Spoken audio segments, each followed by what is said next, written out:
everyone. Welcome back again. I'm Bryant Duhan, Editor-in-Chief of the Document Imaging Report, and we're here with another Two Question Tuesday.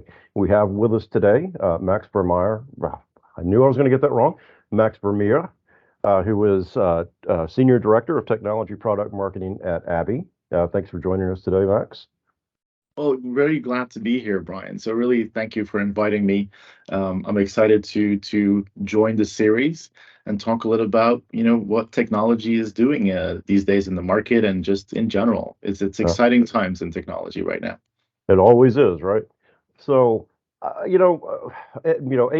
I started. There are lies, damn lies, and statistics. Disraeli said that years ago, right? Um, I kind of had in the back of my mind that accounts payable was well on its way to being fully automated. And there's some research that's recently come out that's maybe 10% is fully automated. Gartner has some additional research, perhaps 50% is fully automated. And I'll put links down into the description box for anyone to consider who's interested in following up on those numbers. Um, but accounts payable has been the lowest of the low-hanging fruit in IDP and capture since the beginning of the industry. So, uh, to carry on with that metaphor, so why is that fruit still just barely above the ground for the IDP industry to harvest? Yeah, it's interesting, right? I always kind of compare that what you just said, IDP and AP, they match up so well, and yet there's still so much yet to do in that space, just in that space alone. It's always the same thing. Like I remember when I started my career about 11 years ago. No, I'm lying now. I'm considering myself younger than I am, but let's stick with 11 years. Um, and somebody told me back then, they said, "Oh, paper's going to go away in about 2 to 3 years." And we're now 2023, and like I said, it's been more than 11 years, and paper is still around. And that's just actually, if you think about it, paper is even much more around that we realize, because we've gone from actual paper to just digital paper, and not a lot has changed beyond that. And that's also why I think there's still a lot of low hanging fruit. There's not that much automation yet in the AP business, although people do realize that it's absolutely a necessity. So financial leaders are aware that their manual processes are painstaking, that it takes a lot of, it doesn't give you a lot of control. And it's just something that they are continuously focusing on. Now, we've seen throughout time, the fluctuation of the economy, and then there's more focus on making sure that cost control is effective. And right now, we're seeing a big uptake in the communication around AP again, although a lot of people have been investing in it. But at the same time, a lot of the big companies have solved for the problem, but still, the world is evolving too. So all of these systems that were already in place were very much geared towards the real pure paper process. Now we've switched over to the digital paper or paper document, so digital document process, which makes it a whole kind of different ballgame. Also, kind of the requirements from different countries, especially if you're getting invoices from all over the world, which is more and more common for every single business. You see that document formats are constantly changing. Again, thinking about where IDP was a couple of years ago to where we're heading now, it's been a constant evolution and actually trying to figure that out as well. So the reason why still think there's low-hanging fruit is because now with the advent of the push that RPA did give a lot to Mm. just general automation, that's something that we know. But now what we're seeing again is that there's more and more investment being made.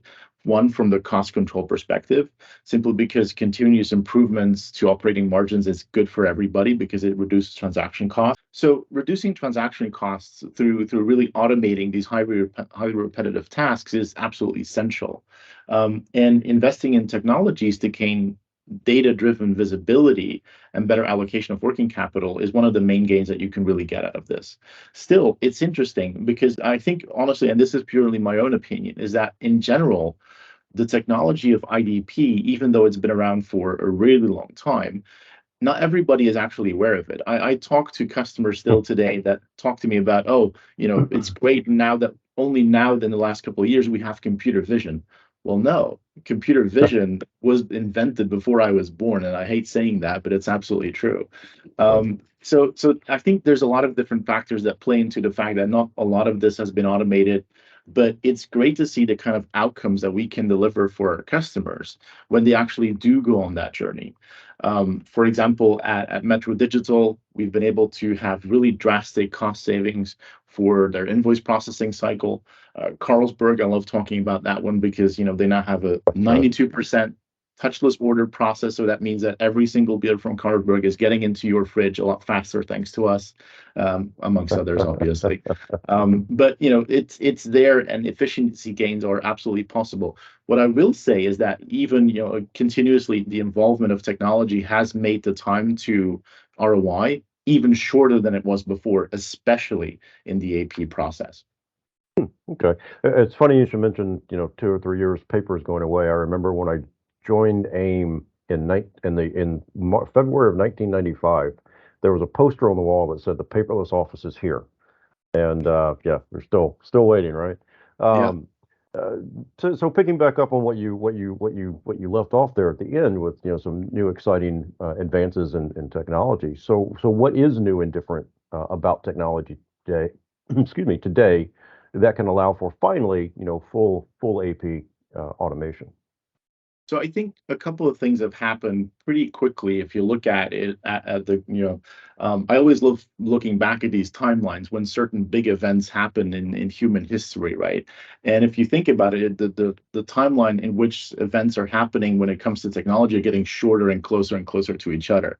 And one of the things that I always love to talk about that really, for me personally, because I was able to see it happen, was a huge change, is just consumerization, right? So when Apple introduced the first iPhone, people suddenly had very easy to use technology in their hands. And before that, enterprise gray was the standard most for anything that was kind of enterprise focused software. And I do think that because people suddenly had it in their hands every single time, and not just the Apple iPhone, but just technology in general for the consumer was becoming a lot easier to use. So they were getting accustomed to that. So there was demand on the enterprise space too. So that kind of really changed. And also with the cloud, everything became much easier to use, much easier to connect. Mhm. And a lot of legacy systems were replaced. Now with the capabilities that we've got in just the amount of resources that are available when it comes to computing power, when it comes to GPUs being available, the hardware that is now becoming a lot cheaper to use actually allowed us to start using AI principles that have been around for a long time, but we just couldn't do it because we didn't have the resources to use them efficiently. So that brought us another level of differentiation between vendors in this space of leveraging that and ensuring that customers no longer had to go through lengthy manual configuration, but just using those technologies to apply the AI where it's actually useful and delivering out of the box solutions like we do, for example, with ABBYY. And the great thing is we're on the cusp of another one. Everybody's been talking about generative AI, ChatGPT, Right. as a lot of people are seeing as the Hail Mary for every single business problem that's out there, which is not what it is. What I think for me, it's going to definitely change is how we interact with the technology that we already have today. I think, we went from having to configure a lot of things and coding, scripting, all of that to low code, no code, definitely being, embedded in every single organization, everybody understanding and being able to work with technology a lot faster and a lot easier. And now we're going to have it even easier to work with some very complex technologies in the background, but through simply communicating with whatever application that you're working with at the time. So I think those are several events. And if you think about it, that's in the span of what, maybe 10, 15 years tops, Yeah. maybe a little bit longer. And it's amazing to see. And that's really how I think technology is going to continue to evolve, where that's going to allow enterprises that leverage it. Because there's been a lot of conversation around, oh, but how is this going to take my job? Well, that's what everybody said about every other event that we've had when technology came into play. But it's going to be up to those that really kind of see it for what it is, another tool that allows you to revolutionize your business or evolve your business and make it even better than it is today and get ahead of your competitors. So I think that is my view on what's changing today, how technology is going to help. And with ABBYY, we're definitely there at the forefront to ensure that our customers are successful in not just the AP, because that is definitely, like I said, the low-hanging fruit that we can Yeah. solve for you pretty quickly. But overall, just any kind of document process, we're there to help you out. Yeah, that compressed timeline that you mentioned is not a lot of fun these days sometimes, right? Um, It's changing fast. It's changing fast. Absolutely. thank you very much, Max, for joining us today, and we'll see everyone back again next Tuesday for another Two Question Tuesday. Thanks, Max. Thanks, Brian.